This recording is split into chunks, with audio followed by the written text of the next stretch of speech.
Assalamualaikum warahmatullahi wabarakatuh.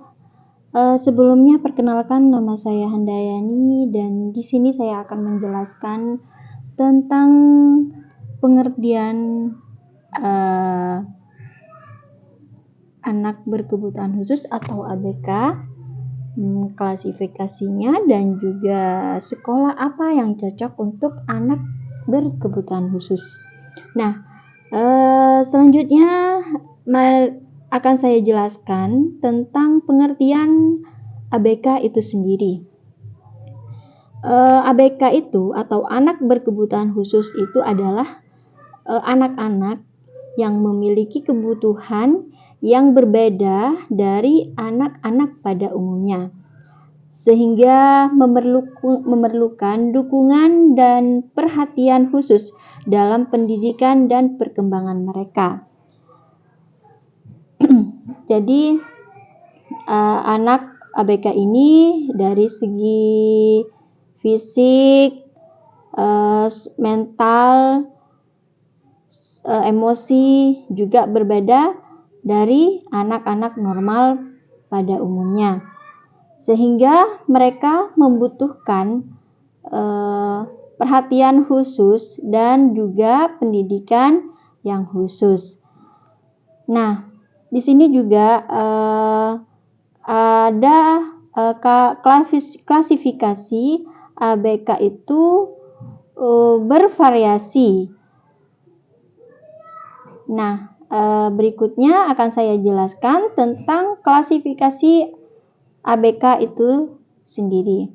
Yang pertama, gangguan perkembangan intelektual, termasuk anak-anak dengan keterbatasan kecerdasan seperti retardasi mental, disabilitas intelektual, atau kecerdasan di bawah rata-rata.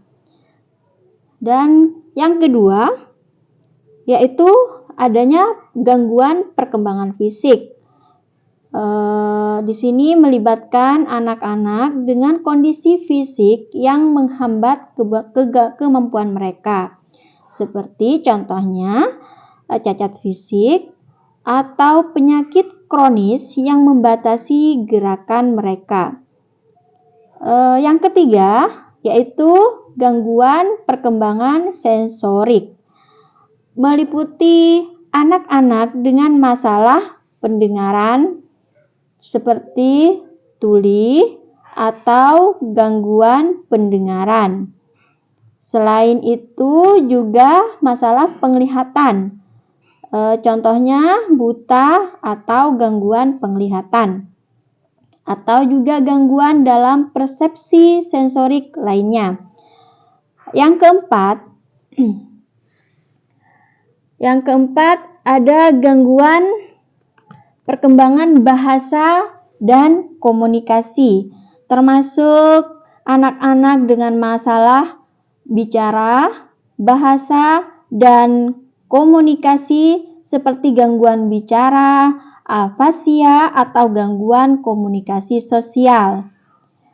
Dan yang kelima, ada gangguan perilaku dan emosional, melibatkan anak-anak dengan masalah perilaku dan emosional seperti gangguan perilaku, gangguan hiperaktif dan kurang perhatian atau ADHD, atau gangguan spektrum autisme atau ASD. Yang keenam ada gangguan pembelajaran, meliputi anak-anak dengan kesulitan belajar seperti disleksia atau kesulitan membaca dan menulis, disgrafia atau kesulitan menulis, atau diskalkulia atau kesulitan matematika.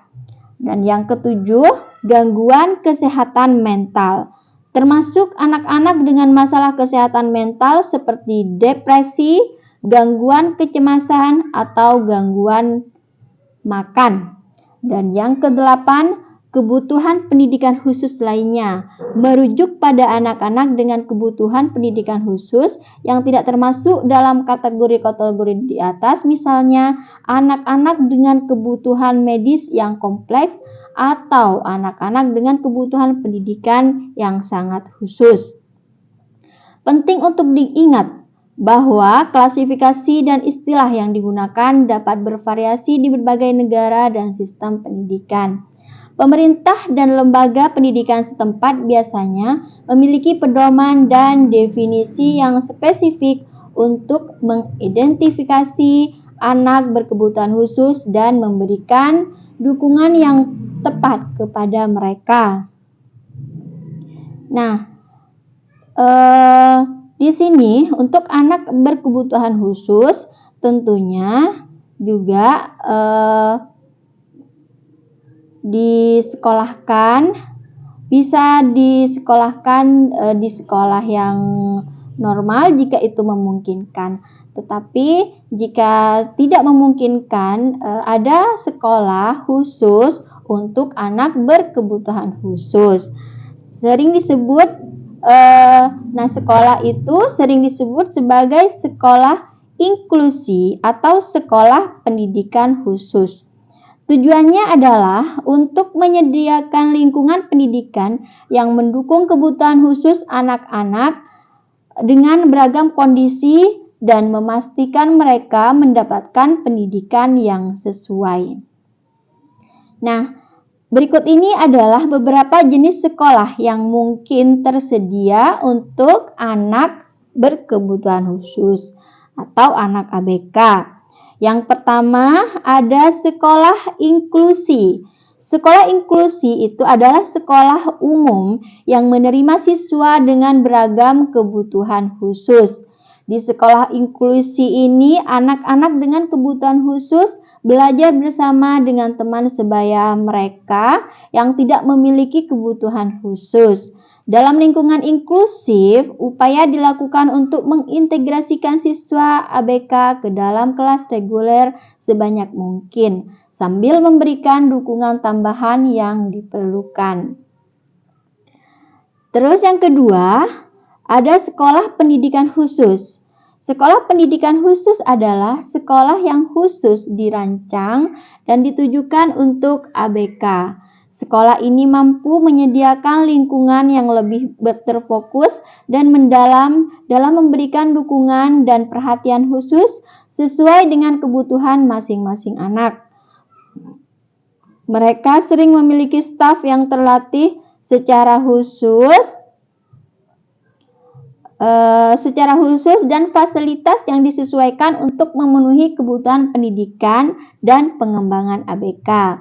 Dan yang ketiga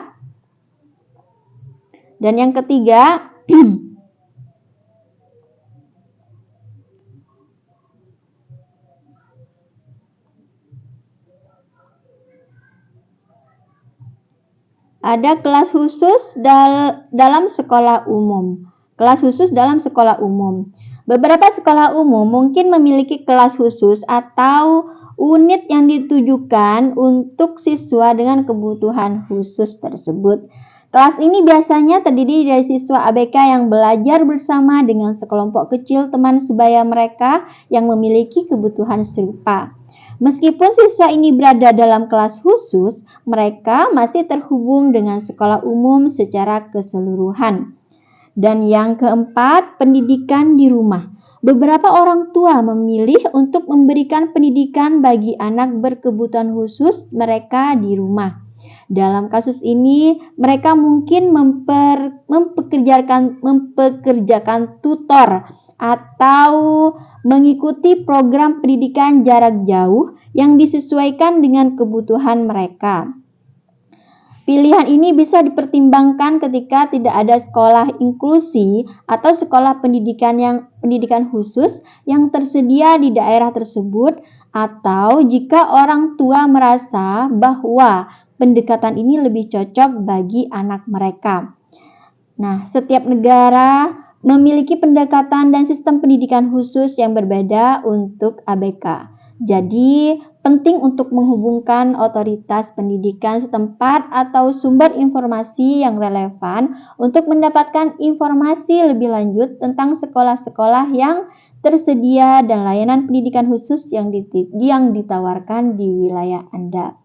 Nah, sekian tentang penjelasan anak berkebutuhan khusus. Dan saya ucapkan terima kasih. Wassalamualaikum warahmatullahi wabarakatuh.